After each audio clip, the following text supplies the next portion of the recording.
Today's guest used to fly F-15s and F-22s and taught people how to fight from the air, and now he's taking those lessons and applying them elsewhere. He's got some great stuff. We've got Robert Cujo Teschner on the Manlihood ManCast.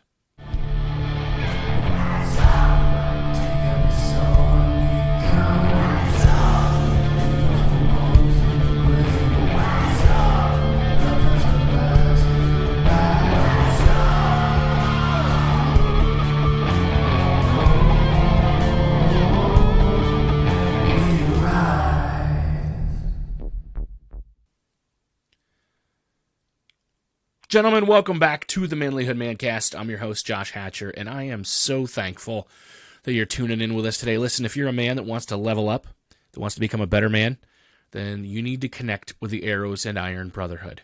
Go to manlihood.com/brotherhood, and let's get you into a place where you can connect with other men, where you can grow, you can become a better husband, a better father, a better leader, where you can set goals and have someone help hold you accountable to those goals and help you reach those goals, where you're going to get some coaching, accountability, and really brotherhood.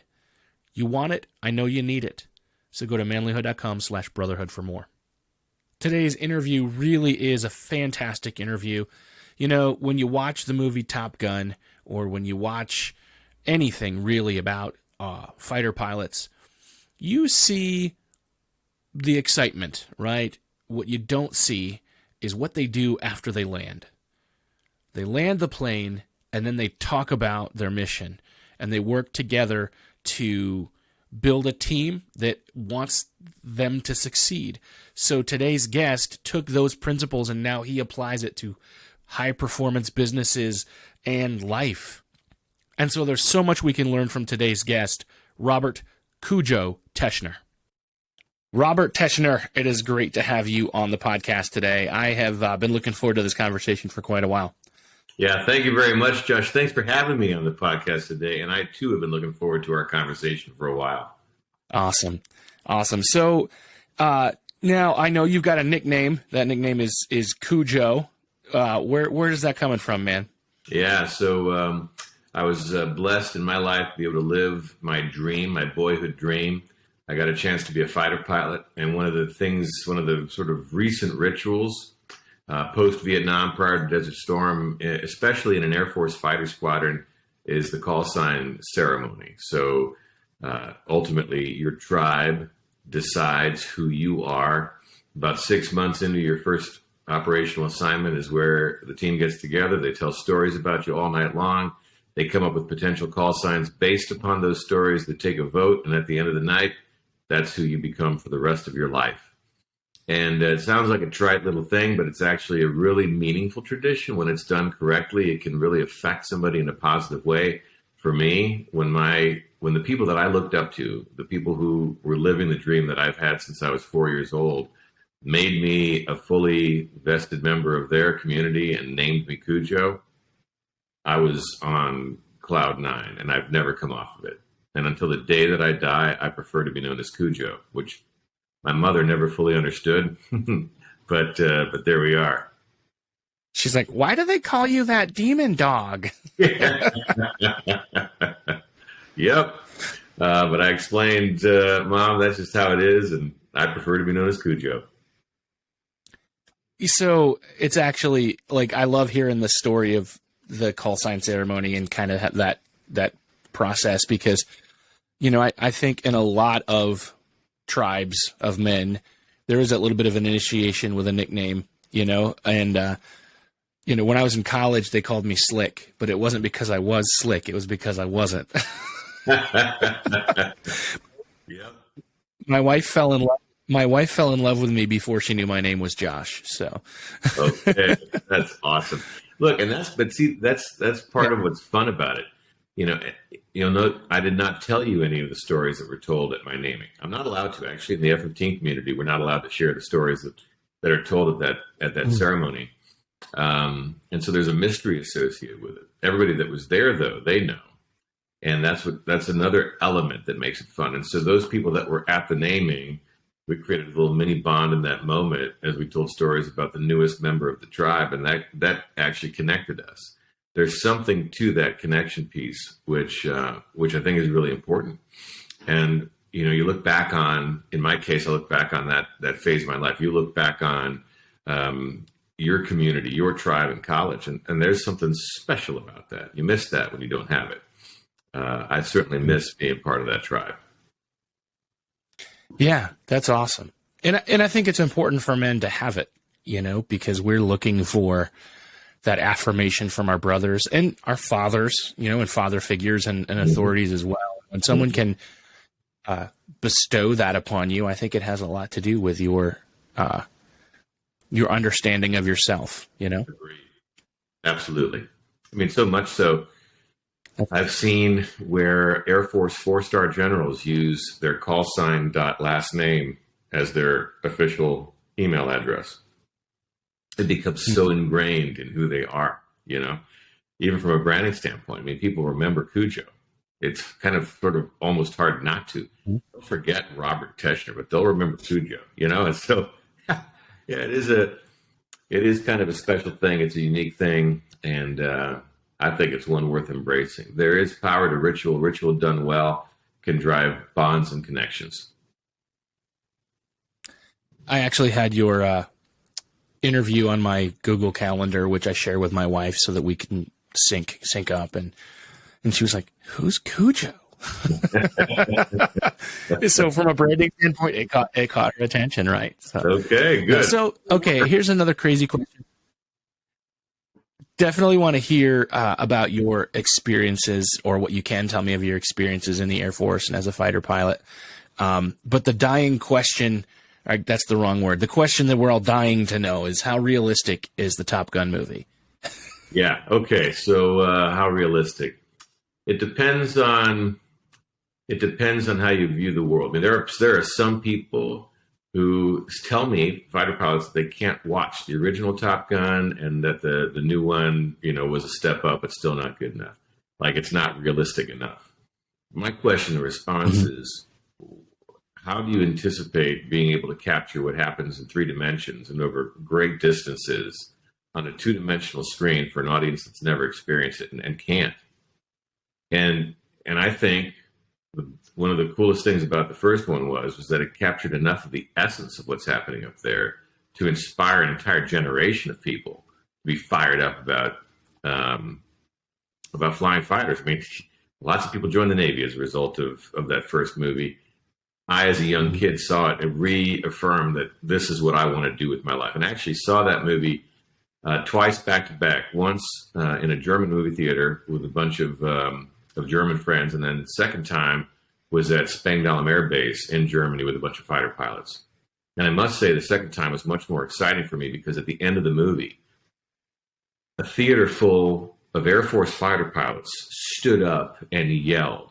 And it was a yell of enthusiasm, and they were so fired up. They're showing all the the pictures of the characters, and then the 2 F-14s taking off into the sunset.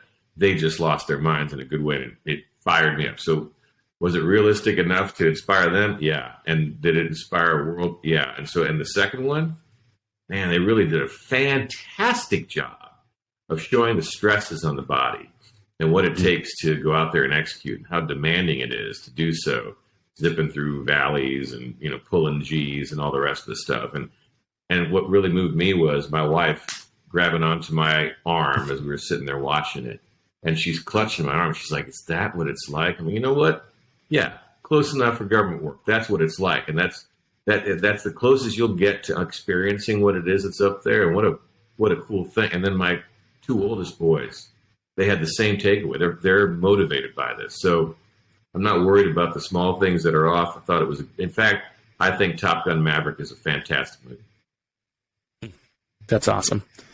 I think about it, and I'm like picturing Tom Cruise at his age hopping in a fighter jet. Is it like riding a bike, or is it, if you were to hop in after all these years, would you still have the chops to fly the thing?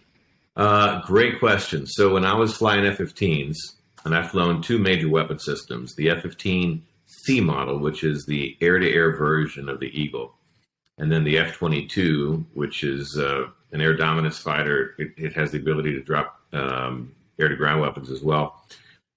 When I was flying F-15Cs as a weapons school instructor, so I used to, a similar story to Maverick, I taught at the weapons school that I graduated from. When I was there, to get married, took 11 days off. My wife and I went on our honeymoon. On the 12th day, I came back to fly a mission. And here it is. I'm at the height of my capabilities. I am on top of my game, and I felt rusty.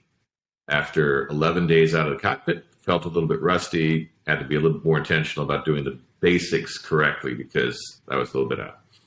Whereas in an airplane like the F-22, you can be gone for much longer than that and still operate extremely well because you've got so many things going for you, all kinds of capabilities that are fused and merged together in an airplane that's designed to be difficult to see, and so that you can actually come back into that, not necessarily be on your A game and still do shockingly well.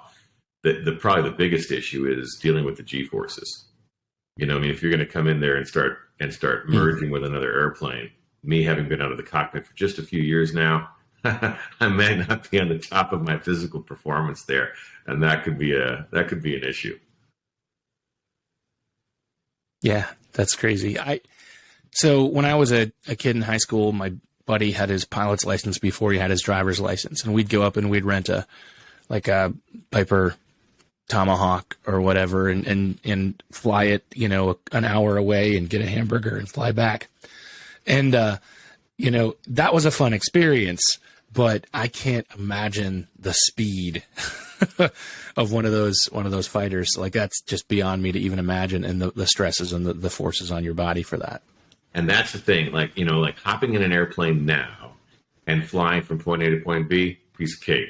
Not even worried about it. All of the things that you do to do that safely and to talk to air traffic control and all that, easy to do. Visual flight rules, even easier to do.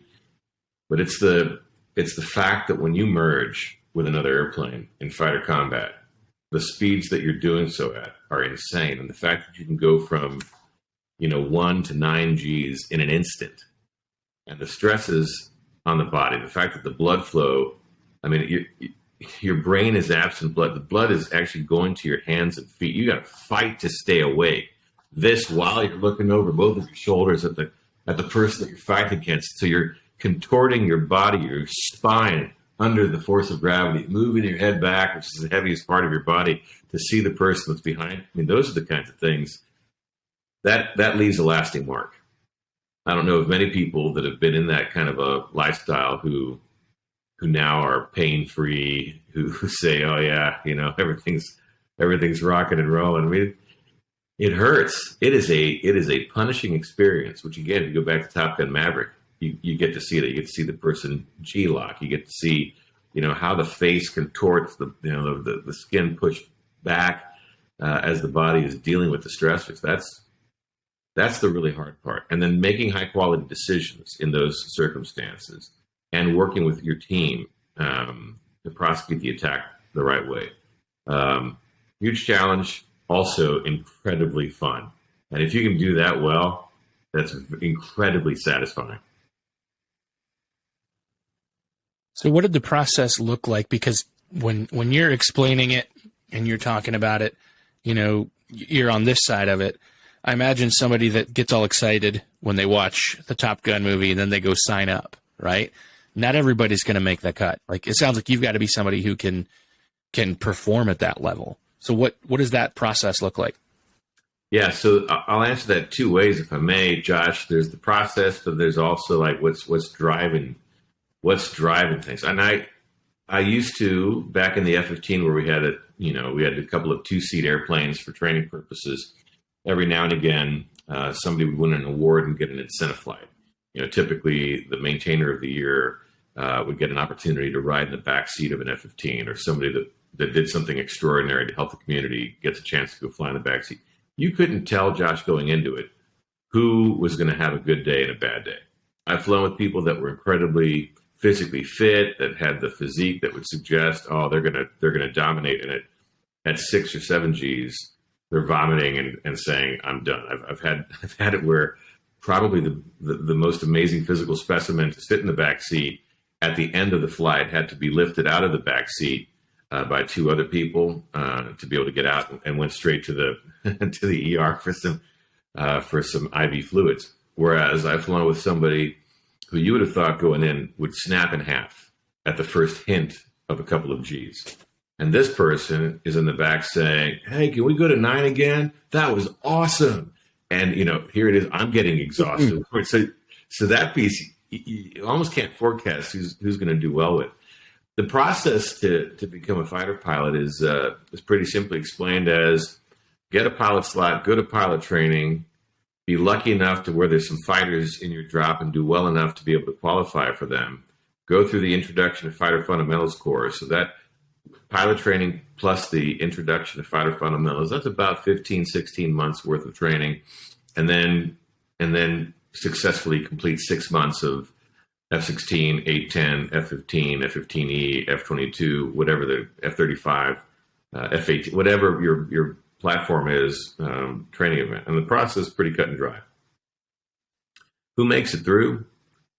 It's somebody who is passionate about overcoming all the obstacles along the way. It's not an easy journey. I mean, nobody just skates through it. Nobody sits there and dominates every mission and is, walking on water in any. Everybody has their great days and their horrible days. And what separates those who are successful from those who aren't are those who have an inner passion and a drive to overcome the challenges and to keep on pressing.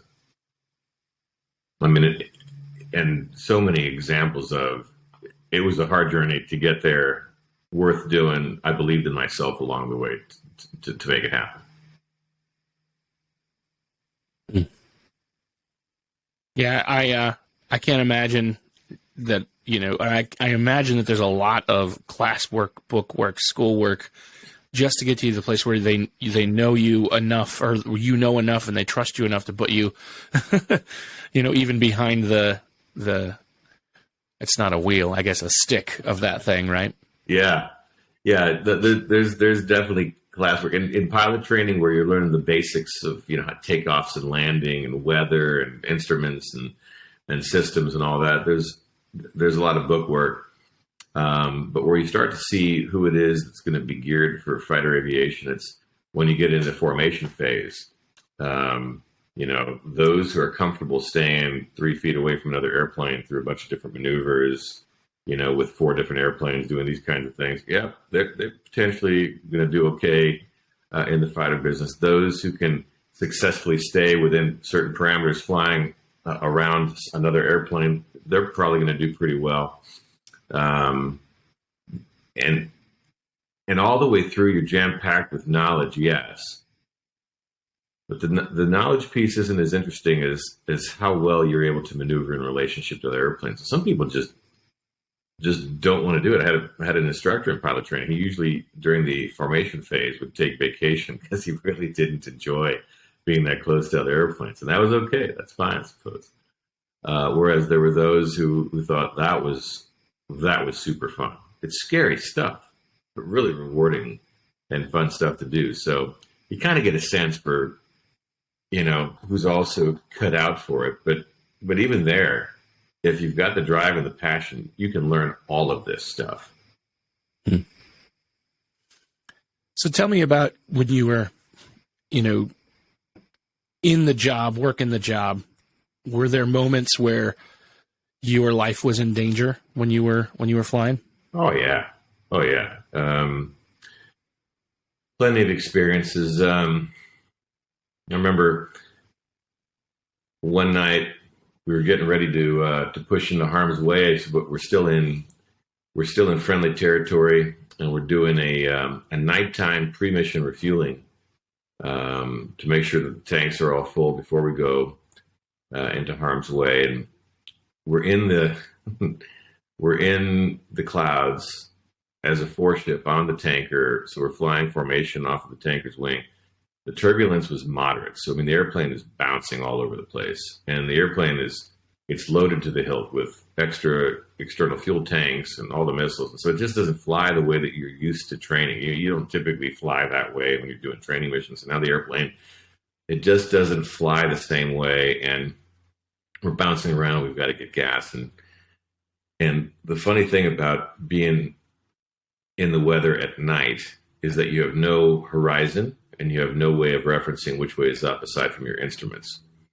And so everything's okay right up until you get into formation position on the tanker and you start to fly off of the tanker as opposed to your instruments. And so you have to stay within a very tight window in order for everything to work. And what we're talking about here is on an Air Force fighter aircraft, you've got a boom that's coming out of the tanker, a piece of metal that's going to push high pressure gas into a receptacle someplace behind your cockpit.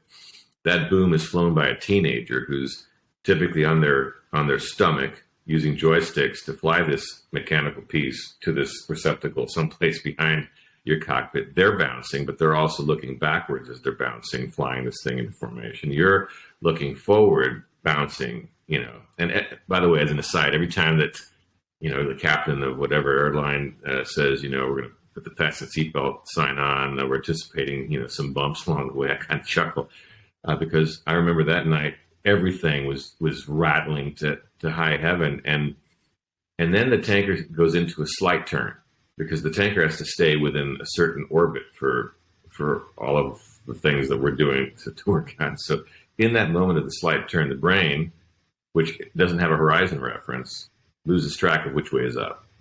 And even though the instruments down here are saying which way is up, you're actually looking over here at the airplane to stay in formation position on it. So you don't have that.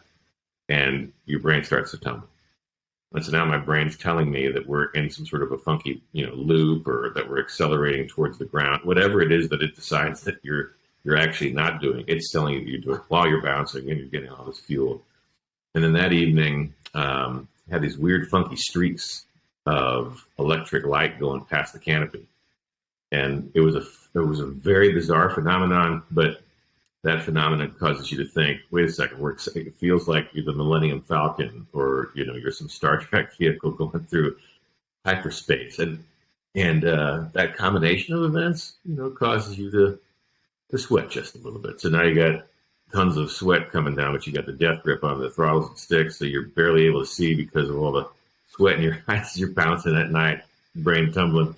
Those are the kinds of things that give you a moment of pause.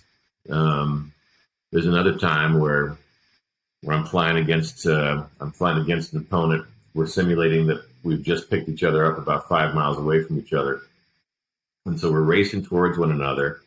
The ambition of this particular profile is we're gonna merge. We're gonna pass each other, and in that merge, determine whether or not we're friend or foe. In other words, we cannot shoot each other until we've passed, and that's a high stakes, high G fight. To get into a weapons employment zone to be able to win that particular fight. Anyway, we're 5 miles away. We're scooting at one another in closing velocity well over 1,000 miles, 1,500 miles an hour. We're supposed to pass no closer than 500 feet from one another. But that day, every time that I turned a little bit to get some turning space, my opponent mimicked me. And so you've only got time, based upon your closing velocities and where we're starting from, to have a couple of these things before you merge. And basically, he ends up pointing at me the entire time to where we end up passing about 2 to 3 feet away from each other, 100% convinced that we were going to hit each other. As he goes by, time slows down. I can count each individual rivet underneath his airplane. I anticipate that not only is he either going to hit me directly, like face to face, or he's going to shave off my tails, but either way, it's going to be a bad ending. And when at the end, we just barely end up passing one another, his engines, which are in full afterburner, go past me. I'm worried that he's going to melt my canopy. Those are the funky things that happen from time to time in that world. The key is, in the case of the near miss, the first thing that we went back to do is to go to learn why did that happen so that we could prevent it from ever happening again. One of the things that I take away from that lifestyle was that the mission was never done until we learned from it. So if it was a success, we still learned why did we succeed today so that we could go back and replicate that success. In the case of the near miss, why did we almost hit one another today so that we can never make that mistake again? And it was a great outlook. Which actually, that actually brings us to the work that you're doing today. Mm-hmm. That's right. I mean, ultimately, this concept of we've got a mission out there to perform, but the mission's not over until we've learned from it. And the ambition of learning from it isn't punitive in nature. It is always to go out there and make the next mission better. That's a philosophy that applies in every walk of life. No matter what it is that you do, the ambition ought to be, I think, to improve at it. Whether it's to improve it, how it is that you're a father, a husband, whether it's to improve how it is that you do the work that you do that, that fuels the family. However you look at life, wherever it is you're making your impact, the ambition to learn from the experiences to make tomorrow better than today, I think is a worthy ambition. And that's something that a fighter squadron is really, really good at doing. So they go back after the mission and then evaluate and make adjustments and then apply that to their next mission. That's right. But in a way that's centered around coaching and teaching, learning and growing, not, hey, here's how bad you screwed up. Don't ever screw up again this way. I was actually on another podcast earlier today. We were talking about feedback, and I'm kind of on a push against it. I feel like right now we live in a world where it's so easy to be critical, like constantly, and it's drummed into us in a professional setting. Constructive criticism, that's the way to go. That's how we're going to improve our team. I don't think that's the case. I think in a world where there are options for people to go elsewhere, in a world where there's so much fear and uncertainty, especially going through the experiences of the last couple of years, leading with fear, motivating people by telling them how much they suck is actually a demotivating principle that's going to cause them to up and leave. But it's so easy to do. I mean, you can come in here right now, just based off of what it is that I've shared with you on this podcast, and criticize the heck out of me. You shouldn't have said it this way. This took too long. Your lighting is bad. Your microphone is poor. Whatever. You can talk about all these negatives, and maybe all of those negatives are true. The question is, how do you inspire me to become better? Is it by pointing out the flaws or deficiencies, or is it by highlighting how many good things have taken place, how much of a positive impact we've already made in the things that we've talked about, and then adding to it, based upon a preset standard, did you meet it or not? It could be that we've met it, but here's a couple of techniques for how to even surpass it the next time around, and maybe we agree to have an even higher standard the next time around because guess what? We're capable of doing even better. The question that we ought to be asking ourselves is, how do we motivate our teammates to be their very best? And how are we complicit in keeping them from becoming their best?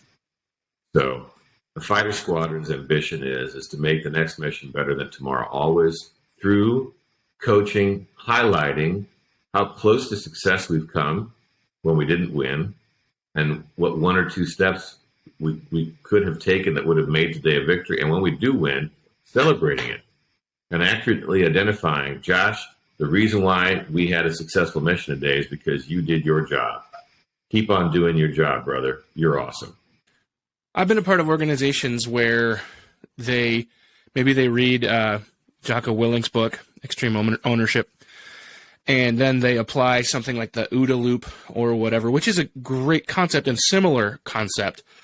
But what often ends up happening is it becomes about making sure that everybody underneath you has extreme ownership rather than taking extreme ownership at the upper levels. And so and if you're not careful with that culture, it can become such a critical attack at the things that are done. And in those organizations, what made it better was to say, guess what, guys, we're not going to do our evaluations this way anymore. And I think it has helped.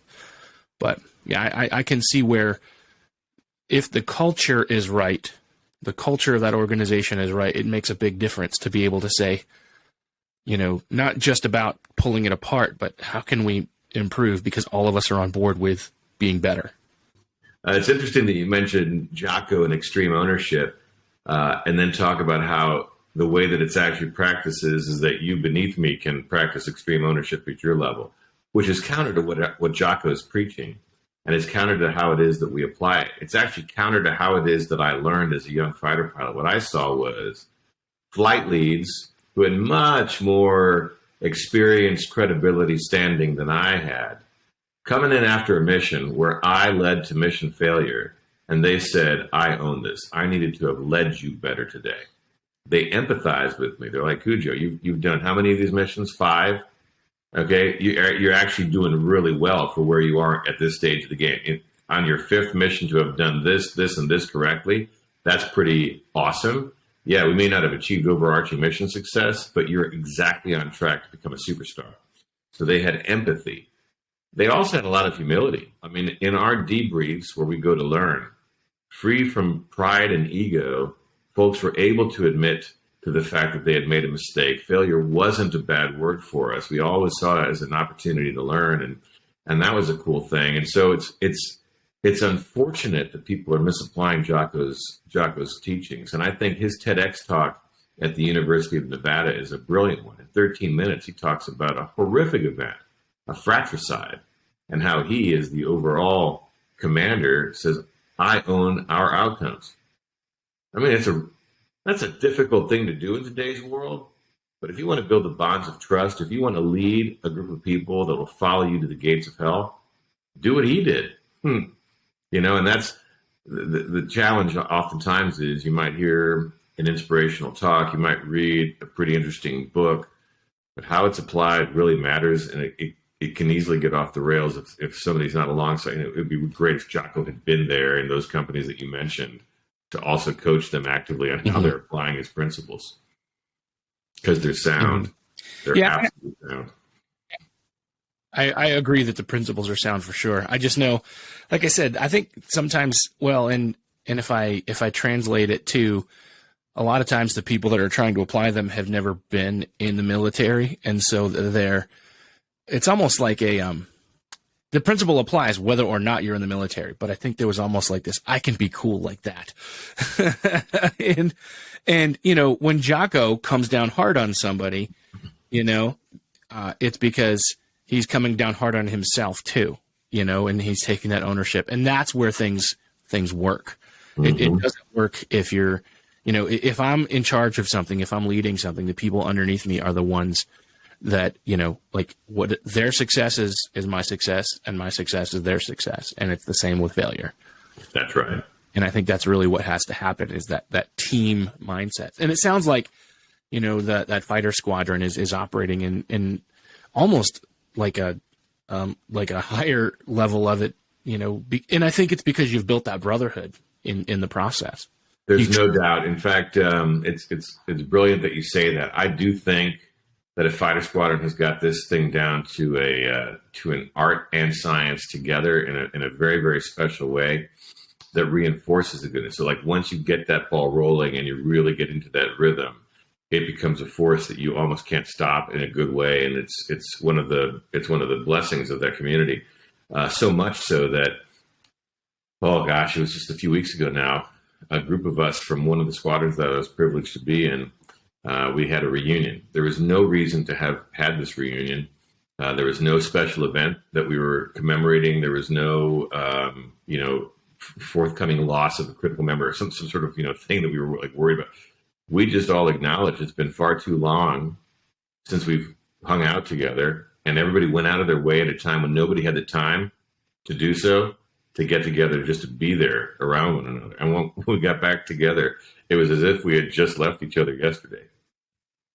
And the bonds of cohesion actually expanded across to even new entries, like new spouses or, folks that weren't necessarily part of the community back then, felt like they were part of something special. Actually voiced how much they wished that they had been part of it back when we were all doing this on a regular basis, because this is a special thing, and you miss that, And I think if you get to the point where you're able to, in any organization, family, sports team, religious team, business team, wherever it is that you're hanging out, if you can be at the point where you're actually rewarded for not necessarily hitting the mark, being vulnerable enough to be able to talk about why you didn't, then you're in rarefied air. You've achieved something special.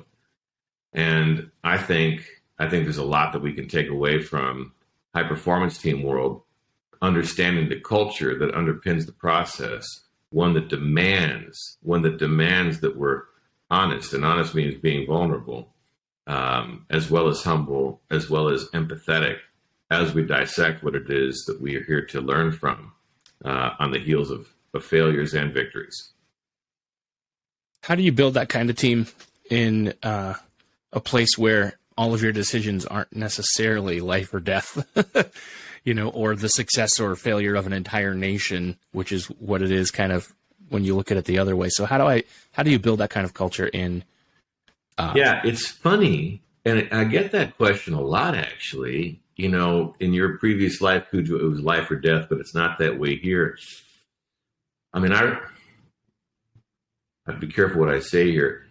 Dear friends of ours, early on in the pandemic, went through like a near-death experience. The breadwinner was let go from the company where he'd been employed for a quarter century.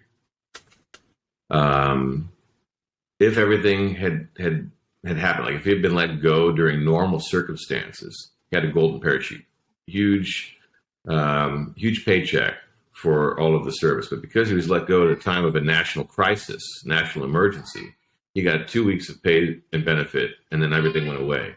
And he's got multiple kids in high school, mortgage, the kinds of things that you have at that stage of your life. All of that stuff is ripped away almost overnight. You tell me that that's not life or death. And you think about the fact that in the business team setting, there's no guarantee that the company continues on. In the business team setting, we've got a rapidly changing world. We've got competitors that are trying to become more nimble than us always. You've got employees that can leave on the drop of a hat, and that significantly changes the dynamic of the team. I mean, it's a dog-eat-dog world out there. In some ways, more demanding or dangerous than in the military. And I mean that sincerely. And so how do you get there? You recognize that you're in this thing together to win. You also recognize that no matter what it is that you do, you're deriving personal meaning and value from the work that you're doing, and you're also making a positive impact, assuming what you're doing isn't some nefarious enterprise that's illegal and is going to wind up sending people to jail. I mean, if we're talking about good people doing good things, every small business at a minimum is doing this, contributing to our national economy. And we need a strong economy in order to be a strong nation, right? So everybody's contributing. And we can feel the absence of that contribution and what it is we no longer have. I mean, how many restaurants have closed as a result of the pandemic? And that affects people. The rhythm of life is affected. How many things are more inconvenient now than they used to be because people aren't coming to work any longer? That interrupts the fabric of life. So anyway, long-winded way of saying, I think you establish what it is that we had in the high performance and still have in the high performance military team world by being really intentional about figuring out, hey, what is our purpose here? And so many business teams haven't figured that out. So many families actually haven't taken the time to sit down and go, hey, what is our purpose? And ultimately, what is the meaning and the impact of what it is that we're doing? And once we've arrived at that conclusion, once we've answered that really critical question, now suddenly we have clarity on why it matters to try to learn, to grow, to improve. And with that clarity comes the ability then to potentially live a little bit differently. I have mentioned now probably 3 or 4 times the centrality of being vulnerable. If we want to learn from mistakes, we have to be vulnerable enough to admit that they took place in the first place. And if we want to lead teammates into hey, I need you to be vulnerable, well, guess who needs to be vulnerable first? Not the teammate, the leader. And so it's a mission critical element that the leader leads the way that he or she is hoping that their teammates might follow. That's a necessary precondition to all of the rest. If you want your teammates to be empathetic towards one another, be empathetic towards them. If you want them to manifest humility, you've got to be humble. And if you want them to take ownership, the very first person on the team that needs to take ownership is the team leader. And accountability goes up the chain of command, not down. in any organization, no matter what it is that they do. Yeah. I think that's powerful, and I think that's something that, I mean, even down to the family level, when you're leading your family and recognizing, are you setting your children up for success, or are you setting them up for failure? And, like they failed, and now they feel I have failed. And I have to recognize as a dad, did I set them up for success or failure? That's on me sometimes, And now, at the same time, it's also important that they do fail sometimes, and then we can learn from it. Like, I'm taking this stuff that you're giving me right now, dude, and I'm like, I can see this applying in so many different places. Yeah, and Josh, if I may, I want to share with you. I had an experience once where somebody that I worked with felt that they had been wronged because I picked somebody else to take a position, and they said, "Hey, I've been here longer. I should therefore get it." And I asked myself, why would somebody feel that if I've been here longer, then therefore I deserve to be in this position? And I realized that maybe we set them up a little bit for failure. If everybody wins only based upon the amount of time that they've been in an organization, and it's not based upon merit, not based upon who's demonstrated the effort or the aptitude, then maybe we've set them up to fail in that instance. And I didn't see it as a bad reflection on the individual. I said, I think this is an outcome of a bad system. And one of the takeaways that I've had from that is that I've told my children's coaches, and we've got 5 little kiddos from 17 down to 5. In each case, I've said, Coach, when my child does not pass muster, bench him. And if my child doesn't deserve to be on this team, kick him off. I want them to fail now. I want us to learn how to do that. I want us to be able to fail well together, because resilience and the ability to bounce back after a failure is even more important than success. I know of nobody that has had nothing but success their entire life. In fact, I fear for those few that might have come close to that, because at some point they're going to have an epic fall, and that's going to be a really tough thing to bounce back from, because they've never done it before, and to learn it late in life is really hard.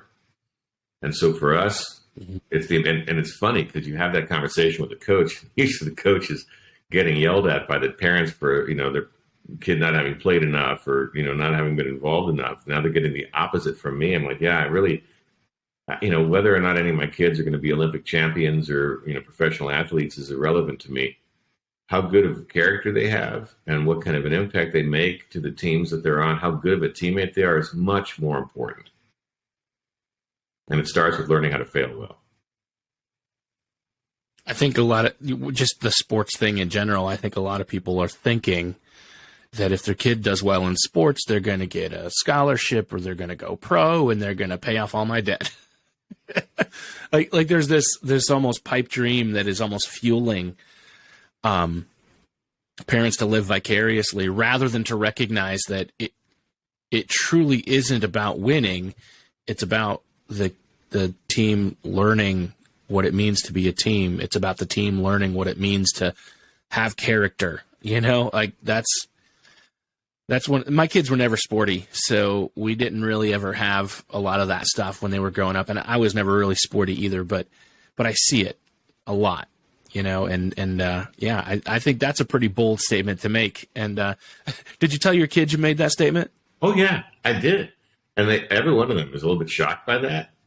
But then we get to the why, and it comes down to, and if any of them chooses athletics as their thing in life, 100% supportive. But I want them to be a good athlete, not in the sense of, this much money or this many medals, but like still a person of character.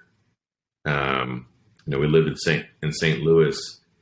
The greatest cardinal of all time has most of the records, or did until recently, Stan Musial. But the thing that really endeared him to the people of St. Louis was his character. And he was from all that I can read about him and everything that I've ever learned about him, he was just a good man. Always had an extra baseball to give away, or harmonica, would sign autographs for anybody, anywhere. Never had that attitude of, don't you know who I am? I think he recognized, again, from everything that I've read, how blessed he was to be able to earn the living that he did playing a game for entertainment of others, and took that to heart. And so that's the kind of thing that's much more important to me than record. It just so happens that he was also a talented person who set a bunch of records, and that just made it even better. But there's plenty of examples of people who have set the records and you'd never want to hang out with, and we're not looking to create that here with our brood. Yeah. It's funny that you bring up St. Louis. My dad grew up in St. Louis, and St. Louis when he was younger, and Arnold just a little bit south when he was older, and so we always went out there to visit. And I'm a lifelong Cardinals fan. And actually, one of my high school buddies, I live in Pennsylvania, and for whatever reason, he ended up playing for the Cardinals, pitched the year they won the series, and so yeah, it's just my favorite baseball cap is a worn-out old red Cardinals hat that I don't dare wear anymore because it'll fall apart. So I love it when we've got a connection. That's so cool. Oh my gosh. And tip of the hat to your friend who made it to the show and got a chance to play for the Redbirds. That's awesome. Yeah, Josh Kinney. I'm hoping to get him on the podcast one day, and he said he would do it, and then I just haven't. I think he stays off of social media and everything else, so me being able to connect with him has been a little difficult. I think I might send his wife a message and be like, hey, let's get him on the show. Smart play. Yeah, that's right. Yeah, that's really how you get anything done, is just ask the wife. So that's 100% of the time that's the case. That's right. Awesome. So, Cujo, I know that you've got some books and some resources, and you do a lot of speaking, teaching people some of the stuff that we're talking about today. Tell me a little bit more about that. Yeah. Yeah, thanks for asking. In fact, part of the reason why it's taken us a little while to connect is just the fact that I'm on the road nonstop. Our team, and it's a growing team of ex-fighter pilots and now first Army officer that we're talking to, we're out there teaching these principles to team leaders who care to grow teamwork, build leaders of character, and who want to create learning organizations that can move forward without fear of a difficult tomorrow, who believe that the more difficult things are, the better the story gets, and embrace the mindset that says we're going to achieve dominance no matter what. We do that by way of keynotes, workshop training, online certifications, online implementation programs. We've got the gamut of programs there to help organizations to be their best, and the feedback that we've gotten has been outstanding. That's awesome. Mm-hmm. So make sure that we also link to your stuff in our show notes so that if people want to connect with it, they can, because I think that what you're doing is good work. And I think it's awesome, just to take those lessons learned from something that, most people they see, oh, the fighter pilots, they do their thing, they fly airplanes and they shoot bad guys. And to recognize that it applies to everything is a pretty cool experience. And this is the part, and the idea occurred to me back in 2004 when I was a young teacher at the fighter weapons school. A dear friend of mine was lamenting the fact that the team that she was on just wasn't very fun any longer, and there were pockets of accountability. Like if you were part of the A team, you were good to go, and nobody could bother you. If you were part of the B team, then you were being punished constantly, and that wasn't very fun. And I remember thinking in that moment, that's not what we're experiencing. It's not what we're teaching. And I bet you we could teach how to do this someplace other than the Air Force. And we've proven that concept. We've proven that it's right. And it's so rewarding to see a team come into their own, to watch them start to flourish and thrive. And so that just the privilege of being able to go forth and to bring that forward, it's been so fulfilling. And everybody that's on our team really appreciates it, wants to keep on going forth and doing it. That's awesome. So I have a few questions that I like to ask all my guests, and I'd really like to hear your perspective on these. The first one is, what does it take to be a man? It depends on what kind of a man you want to be. And I would say that if you want to become a man of character, it might mean expanding your horizons and going against what it was that you were taught growing up. It's actually manly to be vulnerable. It's actually manly to be humble. It's actually manly to take ownership. And I think what it really takes is modeling what it is that you seek from those who you're privileged to lead. I may have mentioned this before. I'll say it again. I think that's an essential element, especially in the family domain, raising children. They're going to mimic us, and you want them to mimic a good example. Excellent perspective on that, man. Next question is, you are somehow able to maybe fly that F-22 fast enough to... Hold on a second. My dog's going off now. Of course. Let's give him a couple seconds. I think somebody might be coming home. He's a big Shiloh Shepherd, and he's, massive. And so what would be a little bark to everybody else sounds like a wolf howling at you because he's so big. So that's right. All right. He settled down. He saw that it was mom coming home, so he's done. Okay. Okay, we're good. Okay, let's say you're able to fly that F-22 fast enough to break the laws of physics, and you can go back in time. And you get the opportunity to talk to the 10-year-old version of yourself. What do you want to tell him? Two things. I'd say keep at it, because even though everybody's going to tell you you're never going to achieve your dreams, in your heart of hearts you will, and actually it's true. Number two, don't create an artificial divide between work and home life. Don't live a certain way at work and then live a different way at home. If you know how to team well at work, cross-apply that into the family domain and do that as soon as you can. The most important team that you're on is your family team. And so treat it as such, nurture it as such, grow it properly, apply those principles that work where they're needed most. And you can't get started on that fast enough. That's what I'd say. Do you think that advice, is that coming from a place of experience? Like, hey, I messed this up, so don't mess it up? Oh, yeah. I mean, I'm a colorectal cancer survivor. The first time that I had symptoms that were worth investigating was back when I was bulletproof. Young combat veteran, new instructor at the weapons school. Didn't have time to be sick. Figured I could power through and make myself better.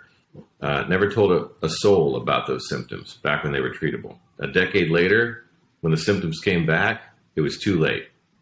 And whose fault is that? And the irony is that the first time around, I was teaching teamwork principles. I was teaching how to communicate, how to learn constantly, how to build trust, how to do all of the things that allow us to be our best. But it never occurred to me. And it wasn't that I was trying to, live two lives. I mean, it sounds really like mysterious and scary. No, when I was done with work, I did home stuff differently. I think most people kind of do that, you live different lives and you kind of mesh into where you are in that moment.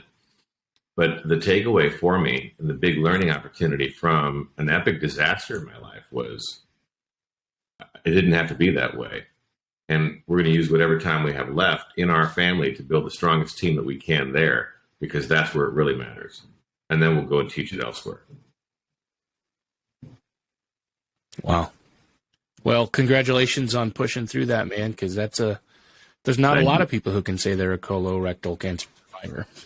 That's right. So I'm incredibly blessed. Yeah, definitely. My next question for you, sir, is what is your best advice for the men that are listening to the podcast today? Yeah. Maybe it's this. It's very easy in our world to want to be judged by how much wealth we create, to want to be judged by how much stuff we have, to want to be judged by things. But I really think that it's important that we consider, especially if we're blessed to have children, that our true legacy is who they become. And we have a huge role in shaping them. And so my advice would be to really be intentional about leading them well, even if it means maybe not having as many successes on the business front or wherever else it is. Let's lead them well. Let's help grow young men and women of character who can make a positive impact on the world in which we live. I mean, we're such a divided society here in the United States right now. There's very low empathy. If you're not with me, you're against me, kind of a thing, and that's not a recipe for success. And it might be very easy to perpetuate that. I think young men and women of character who can find a way to communicate well with each other. We don't have to agree with each other in order to be friends, kind of a thing. That's important for our future. And so that's where my advice would be to try to grow that. Yeah, I've been pretty impressed actually with some of the young people. That there's some people that are not so impressive out there for sure. But when I meet these kids that are coming up through high school right now, and they're not like the generation right ahead of them. They're like, okay, let's be sensible. So I think there are people that are already listening to that advice, and it's the truth, dude. Like, we all want to make big change, and we forget that we're one generation, that is almost on its way out, to be honest with you. We don't have a whole lot of time left to make a big change, but we can teach our kids. We can teach our kids. Exactly. That's really good advice, man. I really appreciate that. Absolutely. So again, if you want to, let's say we want to have our listeners be able to connect with you, what is the best place for that to happen, man? Yeah, 2 places. RobertTeschner.com, last name Teschner, or VMax Group LLC.com. VMax Group being the company that I'm privileged to lead. And they'll be in the show notes. Easy to find us there, easy to connect through there. Set up a call with Ava, and we're good to go. Awesome. We will definitely refer that in our show notes to the guys. If you want to connect and learn from what Robert's doing, make sure you check it out. Hey, it's been a privilege having you on the show, man, today. Thank you so much. Thank you, Josh. Thanks for your patience. Thanks for organizing this. Thanks for growing a group of people that are intentional about improving themselves and how they do business. Great to be here with you this evening. Cujo, thanks for being on the Manlihood ManCast with me today. Excellent advice for us all, and I can't wait to see how we can apply this and make our lives better, how we can become better leaders, better fathers, better men. So thank you very much for that. And if becoming a better leader, a better husband, a better father, a better man is something that matters to you, please check out the Arrows and Iron Brotherhood. We'd love to have you be a part of it, guys. It's at manlihood.com/brotherhood. In the meantime, you can also level up as a man by building some connections and having some community. And you can do that in our private Facebook group, which is free for any man that wants to join. That's at the Manlihood Man Cave. So if you go to Facebook and you type in Manlihood Man Cave, you can enter the group from there. You'll have to join the group and answer a couple questions. And if you're a man, we will approve you. And we'd love to have you there. But as always, guys, I just want you to know that I love you. I care about you. And I'll see you next time.